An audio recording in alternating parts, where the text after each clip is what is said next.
Hello दोस्तों, नमस्कार। आप सभी का स्वागत है आपके चैनल पूजा पाठ में। आज हम बात करेंगे चैत्र नवरात्रि के बारे में।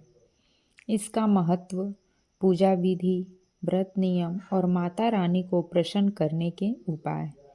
अगर आप माता रानी की कृपा पाना चाहते हैं तो इस वीडियो को पूरा जरूर देखें। चैत्र नवरात्रि का महत्व। चैत्र नवरात्रि हिंदू धर्म का एक बहुत ही पवित्र पर्व है।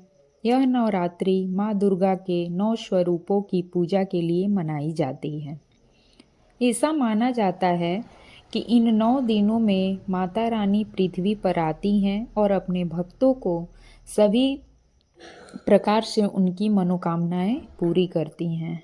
यह नवरात्रि नए साल हिंदू नववर्ष की शुरुआत भी मानी जाती है।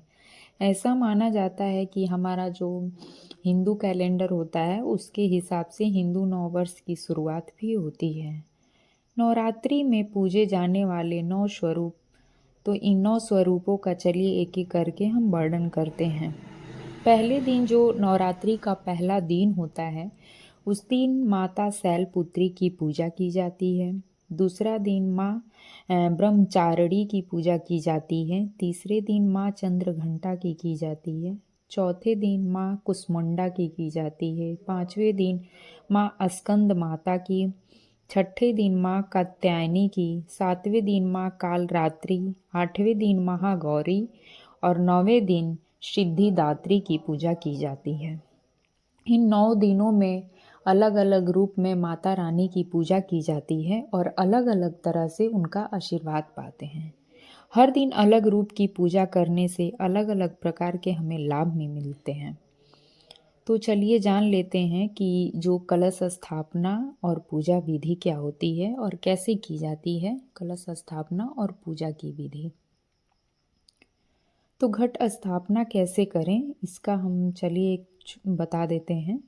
जो घट स्थापना होता है वह सुबह ब्रह्म मुहूर्त में उठते हैं, घर की सफाई करें, पूजा स्थान पर कलश स्थापित करें और कलश स्थापित जब हम करते हैं तो कलश के नीचे जो हम बालू या मिट्टी या कुछ ऐसे में क्या करते हैं कि जौ को बो देते हैं।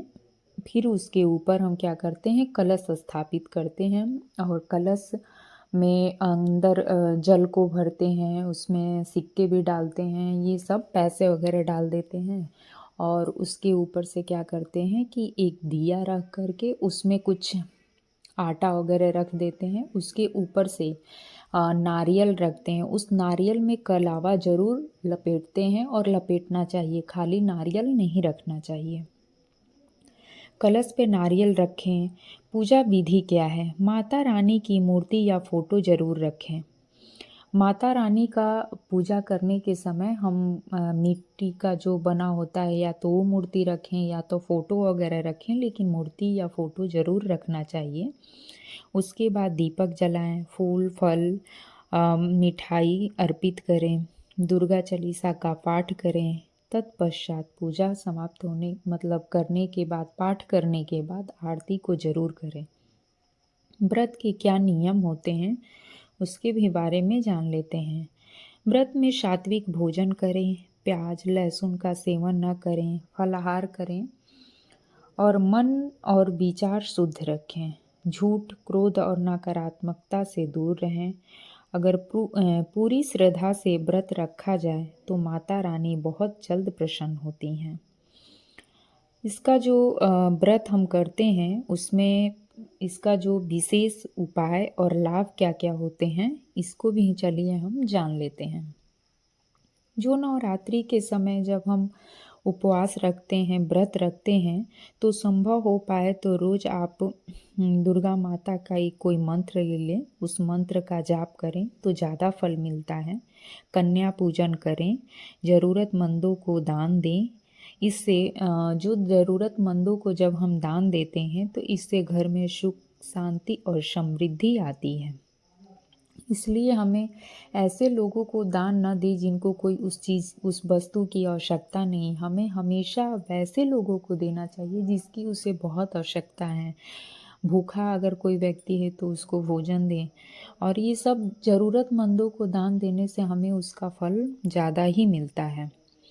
तो जब लास्ट दिन रहें उस दिन कन्या पूजन ज़रूर करें, क्योंकि कन्या पूजन करने से हमें माना जाता है कि कन्याओं में माता रानी का जो होता है वो रूप पाया जाता है। तो बहुत सारे लोग तो पूड़ी, हलवा, चन्ना ये सब बना करके मंदिर में ले जा करके कन्याओं को कन्यादान करते हैं, खिलाते हैं।